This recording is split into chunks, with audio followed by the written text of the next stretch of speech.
I'm such an ass. What? What? Are you okay? Go, start. It's not my YouTube channel.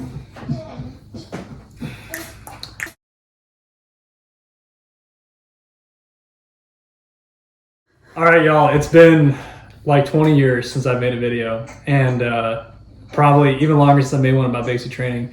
So I wanted to change it up and wanted to kind of get the female perspective on what basic training is like and some other viewpoints on the Air Force going forward, some other videos we're going to make. Yeah guys, hey, I'm Kat. I've been in the Air Force for about 2 years now. I'm from Pennsylvania. We have the same job, I guess that's kind of... We do have the same job. We have the same job. Our job is to... drink lots of Red Bull. Yeah, pretty much. We're just going to go through some questions in the bowl here.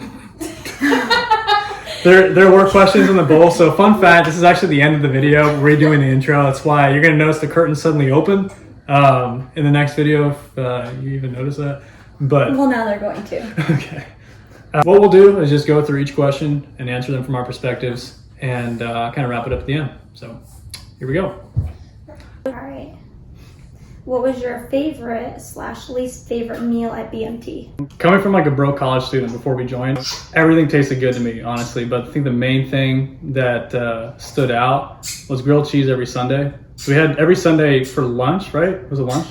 Yeah, it was lunch. For lunch, we had grilled cheese sandwiches. I know that sounds super plain and like not exciting, but for some reason they just hit like different. That's probably my favorite meal too. The same thing? Or do you remember, did you have the grilled chicken at Beast Week? Like you would get like this barbecue smoked chicken in a bag. In a bag? Yeah, like in like a paper bag. Oh my gosh, that was really good too. Pecan pie. Did you guys have pecan pie? No, what's that? Oh, pecan pie? Oh my gosh. In the comments, No. Pecan or pecan? Anyway. It's not pecan. It's pecan. Yeah. Anyway, there was pie for dessert. We had apples It's for the Air dessert. Force, and I guess we're bougie like that. Wait, worst meal? Sandwiches. Worst meal? Oh, worst meal. You get to pick. I know that's something I was worried about. It's like, am I going to get thrown a tray of food and it's like, here, you have to eat that. There's like a salad bar. There's multiple choices for entrees, desserts, depending on like which flight you're in. They even have ice cream like at the end of the line, but I never, did you ever get the ice cream? No, Yeah, don't do that. That's where the MTIs sit. Yeah, for a reason. Mm-hmm. But I feel like if you try to eat healthy, there's like this chicken breast. I don't know if you ever tried it. I think they boil it, and so it is the driest chicken on the face of the planet. So I never got that after I got it the first time. That I would say is probably the worst part. just drench it in ketchup. No. Everything's better with ketchup. But that's probably the worst thing. I would just say don't eat the chicken. Like, it's not good. What would you tell people wondering whether or not they're a good fit for the Air Force? I think anyone can become a good fit for the Air Force, Yeah. right? I think a lot of it is about perspective. I think anyone, if you have a positive perspective, I think anyone can be a good fit for the Air Force. Like, I think if you look at the free tuition, the healthcare, the life insurance, you sign on the line and you're guaranteed a paycheck for 4 to 6 years.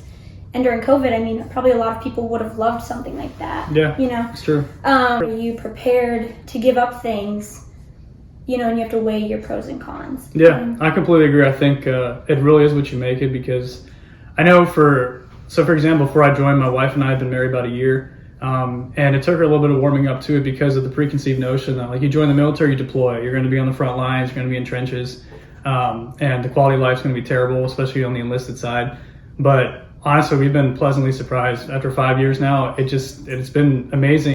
Both of our families just had our first kids, and all that was paid for. Any prescription, any kind of follow-up visits, the fact that it's all free adds up to being so much more. And I think it's important also to say, like, you might not get rich, like you said, off of the Air Force, but you will be comfortable. When you include, definitely. like, BAH will cover your rent, your utilities, all of your housing, and then BAS is a good amount of money for groceries. Like, a lot of people have to pay a lot for health insurance. Yeah, it covers like $700 a month just to have basic stuff. stuff. I mean, we have that completely for free. Right. So it all adds up. What were your MTIs like, mean or nice? So we had the good cop, bad cop. Like, we had a master sergeant MTI, which is an E7, and then we had an E6 tech sergeant.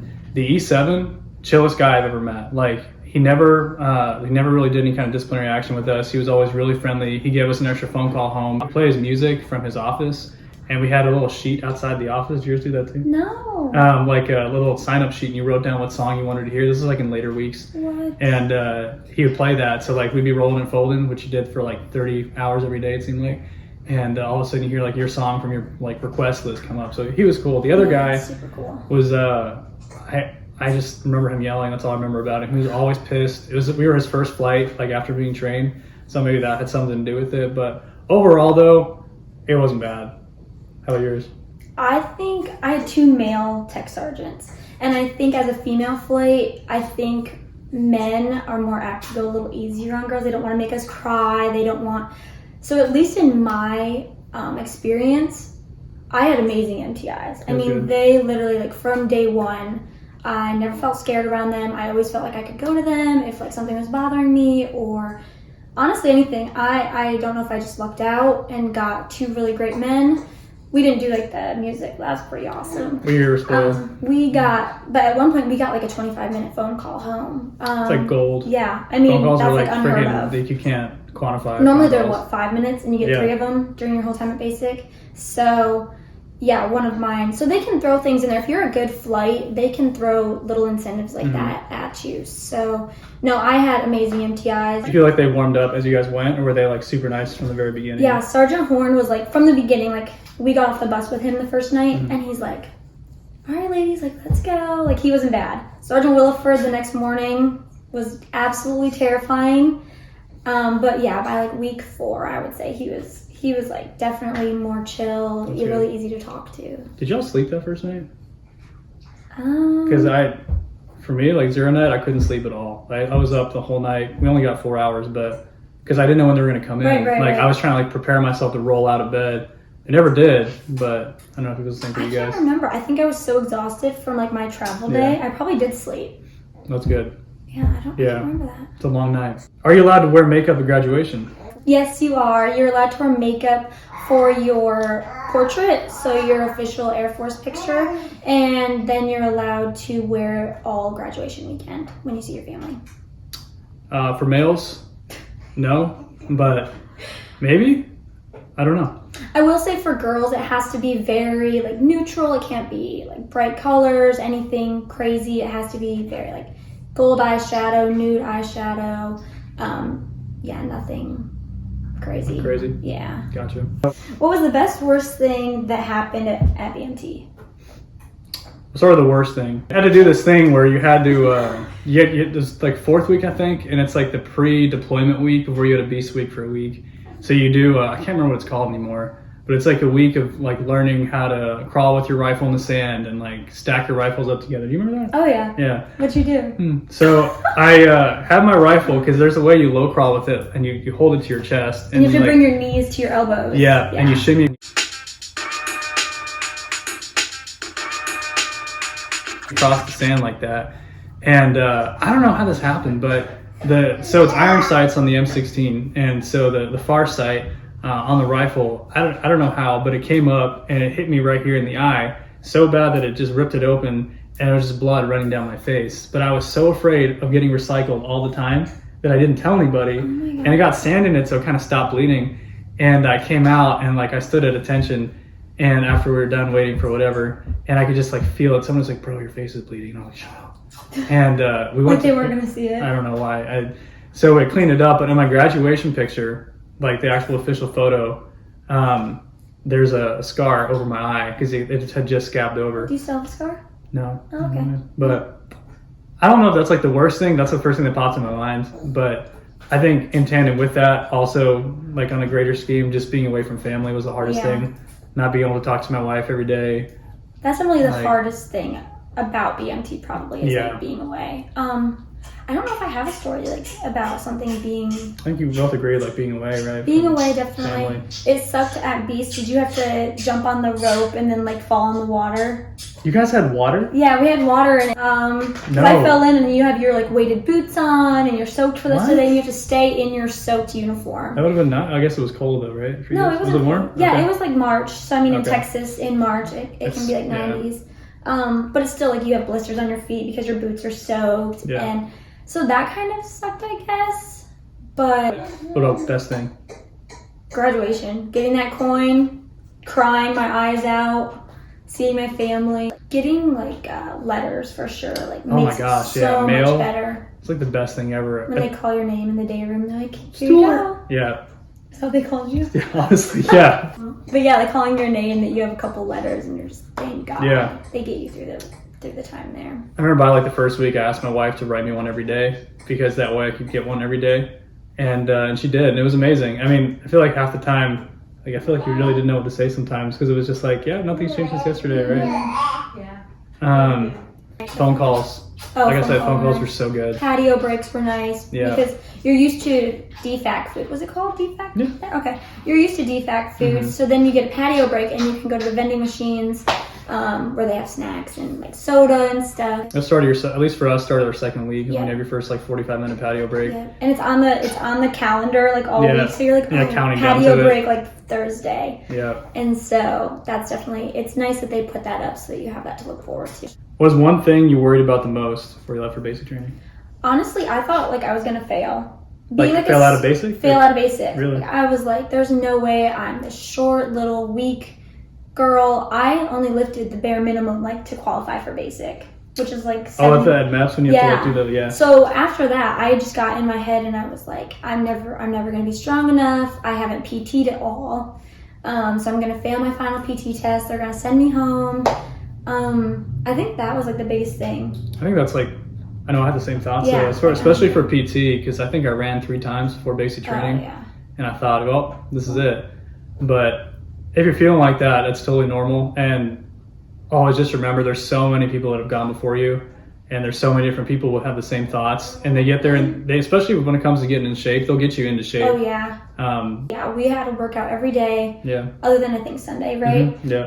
And then if you think about it, you're always kind of working out because you have your weighted boots on and you have to march everywhere. So much. So you have to march across base to go pick up your blues or to go pick up your name tapes, like all kinds of things you have to march across base. So you're kind of always exercising.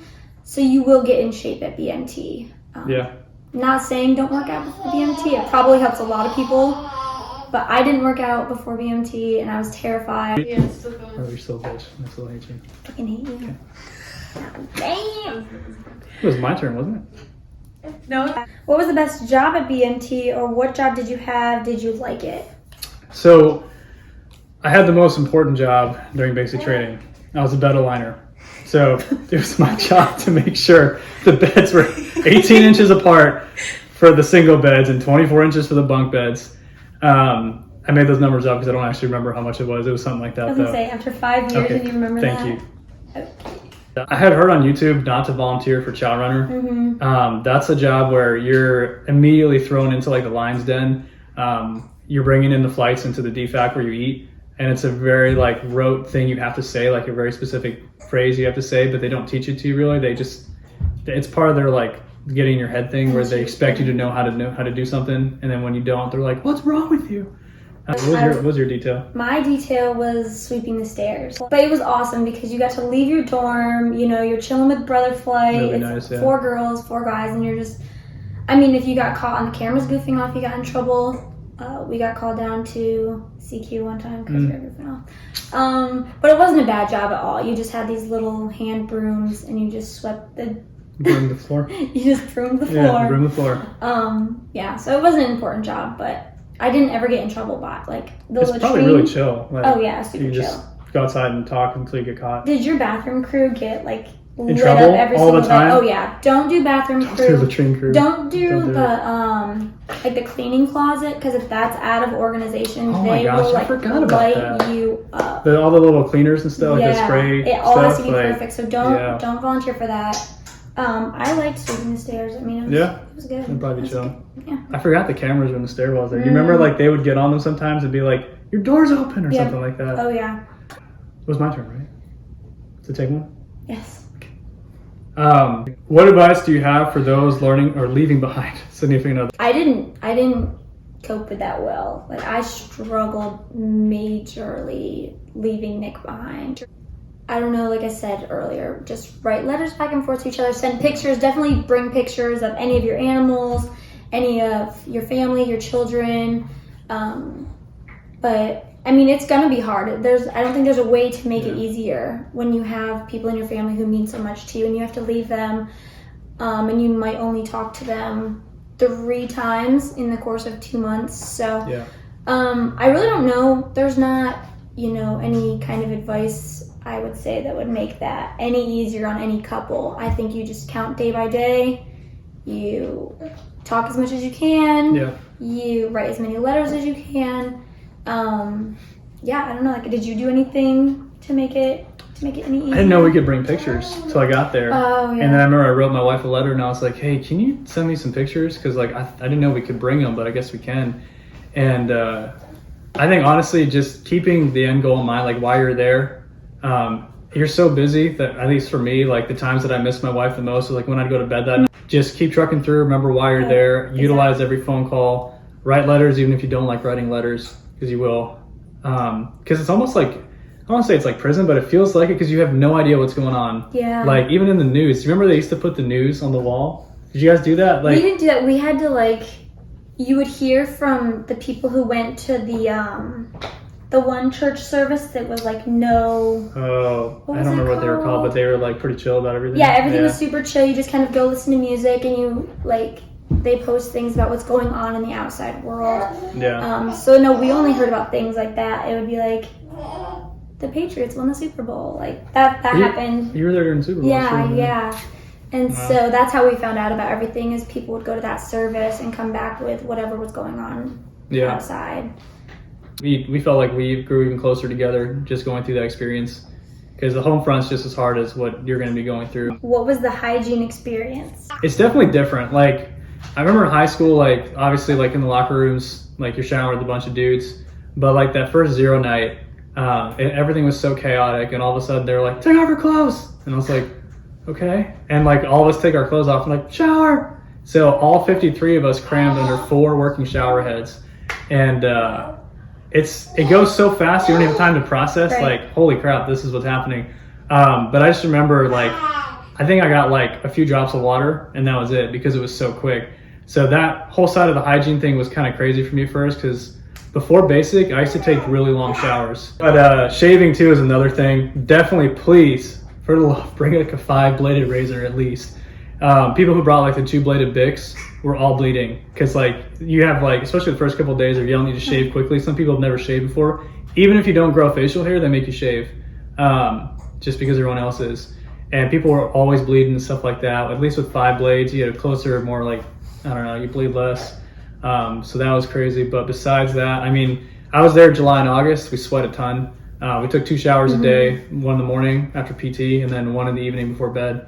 And then you guys showered once on the winter schedule, right? A day? Yeah, once in the winter at the end of your day, and then twice when you swapped over to summer schedule. Gotcha. How was the hygiene for you? Yeah, it was Sister different than I expected, because when you hear about BMT, I thought you were going to have these ice cold showers. Everything else, I guess, was kind of the same, but you had hot water. We had hot water. Yeah, we did. Yeah.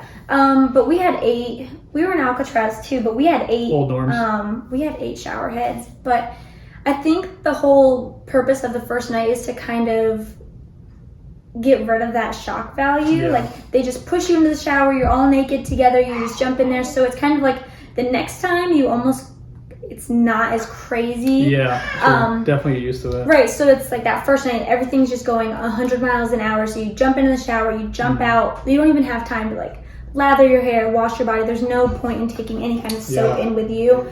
I think that's the purpose of that, is just to show you what showers are going to be from here on out. You're all going to be as a group. Yeah. You get more time too as it goes on. I feel by the last week we were taking 5-10 minute showers. Oh, yeah. And then before graduation, girls would go and be in there. I don't know why at the end. I think we were trying to perfect our blues uniforms.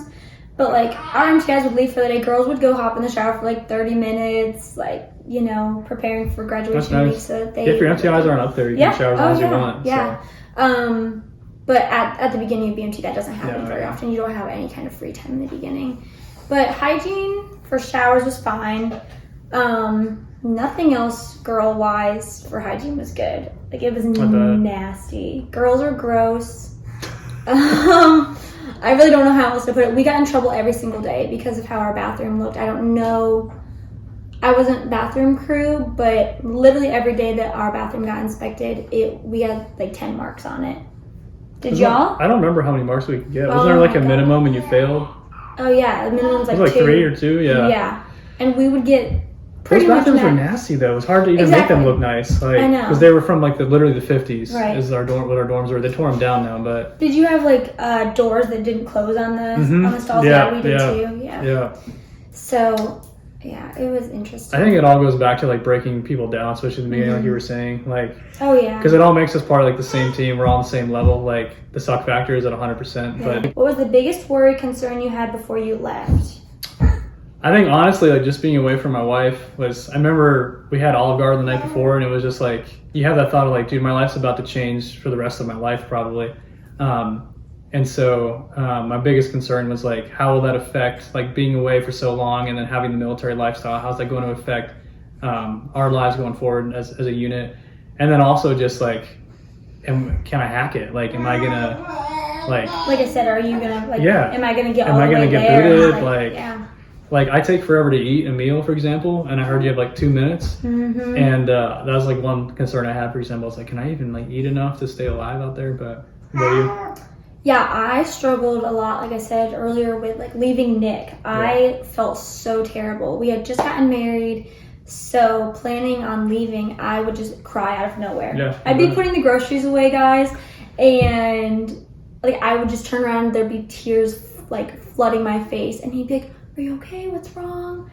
And I would just be like, I don't want to leave. Like, It's hard. It's a lot of like. Do you remember like the last two, like the week before? It's like this is our last time doing Your this. Our stomach last time is just doing like this. torn up the entire. Like, Yeah. I just like had a pit in my stomach the entire week. Oh leading yeah, up to it. yeah, and it's almost solemn. Like Yeah. everywhere you go together, the Yeah. last few days, you're like, oh, this is That's it. the last time I'm gonna see them. Yeah, and then the airport. Yeah. Like, remember that airport goodbye? Oh, we didn't get an airport goodbye. I had to say goodbye to Nick at like a bus station because I did get on the What? bus and then go to MEPS. Oh, yeah, busted. He us. didn't. Yeah, Okay. he didn't get to watch me. Like, Oh, take gotcha. my I guess oath most or people anything. would, get bus. So I had to get flown to Maps because my Maps was in the middle of nowhere. But Yeah. I think most people do bus or drive themselves up. Right. Can you drive yourself up? Yeah, you can. Okay. Like some husbands and wives or family members drove their new airmen or to MEPS, watch them take the oath of enlistment, and then watch them get on the bus to the. So you can do that, and you hear a million stories before you go to BMT. So you have no idea what to expect, what's true, what's exaggerated. Yeah. So I feel like it's just, you're just sitting there like, what the heck did I sign myself up for? Yeah, 100%. Yeah. Did anyone cross the line with their brother-sister flight? We had a lot of girls like dating, brother flight or brother cousin flight. Like in a stairwell, there's 4 dorms. Yeah. There's like 2 on the top floor and then 2 on the middle floor. At least for Alcatraz. I don't know how Yeah, many ones are. I don't know how Disneyland works. They're probably like 30 in a stairwell. I'd be surprised. Like, they're huge. But so there's a girl and a boy flight up top and then a girl and a boy flight on the second floor. So your brother flight is the flight that you share the same floor with. Yeah. And then you have like cousin sister flight and then cousin brother flight. But yeah, we had girls, especially if you're in laundry crew, they were all dating by the end of BMT. Like Dating. they were, dating. We did have a little situation, I think, happen when we were out running. Like during PT? Yeah, during PT, like. They like run next to each other and like. No, like I think they went into a porta potty? A porta potty and were making out. There you go. So like that kind of happened. One girl in my flight who was married, but she also started dating a girl in my flight as well. So that was interesting. Scandalous. But the captain called us all in and we're like, have you seen anything? Like what's been going on? Yeah, they jump on that stuff quick. Yeah, you get in big trouble for stuff super like that. quick. Yeah. Do you have anything? I wonder if any of these people will ever see this video, but our dorm, who was it? Okay, so we had a couple guys in my flight writing letters to dorm chief from sister flight. And the way how the old dorms were is our doors faced each other so we had little peepholes and you could see into each other's doors. You close a flap like when people were changing or showering and stuff, but most of the time it was open during the day. So they like flash like letters like whatever writing back and forth. But during class we were all together. Girls sit on one side, guys on the other. And the guys on our flight were passing letters on to this dorm chief from our sister flight. And one day we're in the day room with our MTI, and Sister Flight's MTI just comes storming in. Like, he can hear him basically destroy the people, what they're called EC monitors, the 2 people that are always watching the door. And he flies into the day room, and he's like, "Do you mind if I take over?" Like, talking to our MTI, and he's like, "Go for it." And he's like, "So some of you have been riding a Sister Flight, okay? And I know you've been doing it, so yeah. And I want to know right now who it was, because I know you guys are doing it." So a couple guys came forward. They had to take out all the letters they'd written back and forth, I guess, from their end that they'd received from that girl. He read all of them. Then he went to the girl in his flight, the dorm chief, and was like, "Have you been writing Brother Flight?" And she said no. But obviously she has been. So she got paperwork and got kicked back 2 weeks. Still graduated, but I think that was the craziest thing that happened among our flights. But just don't do it. Like, I promise, like, I know it's probably hard coming from high school and then being like a strict environment, especially. But it's not worth it. You got so much time afterwards. Just try to get through the 2 months and just keep your head down and push through. Which kind of brings us to like the last thing, like overall, what tips do you have for people? And just like experience in general, right? Like, I had an overall good experience at BMT. I kept my head down, like you said. I followed orders. When they do yell at you, they're trying to change you in a way that's going to make you more successful. So one time I got yelled at because I wasn't in step. And so, you know, you're with your whole flight, and it is kind of embarrassing. You know, you're there, and then you're just like, "Damaris, get in step." And, you know, like, at the moment, you're like, oh my God, like, what do I do? Right. But just take their criticism? Yeah, like their critique. Their critique, and apply that, and, you know, you're gonna be fine in BMT. It's really not hard. It's not set up to make you fail. I had a very, very, very good BMT experience, and I know that's not everybody's experience, but like we said, you know, keep your head down, listen to them, don't talk back. It's not worth it. As much as you want to, it's not worth it. You will never be right. Yeah, I mean, I don't know. What about you? Yeah, no, literally everything like that you said, it's true. Like, keeping your head down, I know it sounds cliche, but it really is the best thing to do. It really does go quicker than, you know, it seems like. In the beginning, you're like, holy cow. Yeah. 2 months without my phone, I can't do that. And then you look back on graduation day and you're like, where did that time go? Like, holy cow, I'm a whole different person, and it only took 2 months. I feel like we lived meal to meal, and then that made the days go by, like meal to letters. Yep. And then like the weeks just flew by. Yep. And my flight shirt literally said meal to meal. Really? Because we were so like, we have to get to dinner, y'all. Like, our families are waiting for us. Like, they cannot wait to see us. So yeah, like when we designed our flight shirt, it says meal to meal on the back. It's true. And it's like a eagle, like with a fork and a knife. You didn't bring the shirt today? You know? Anyway, but so if you have any more questions, definitely drop them in the comments. I'm also going to link her Instagram in here. Oh, yeah. So that if you have any questions, especially regarding like what the female experience was like going through BMT, feel free to shoot her a message. And yeah. See you next time.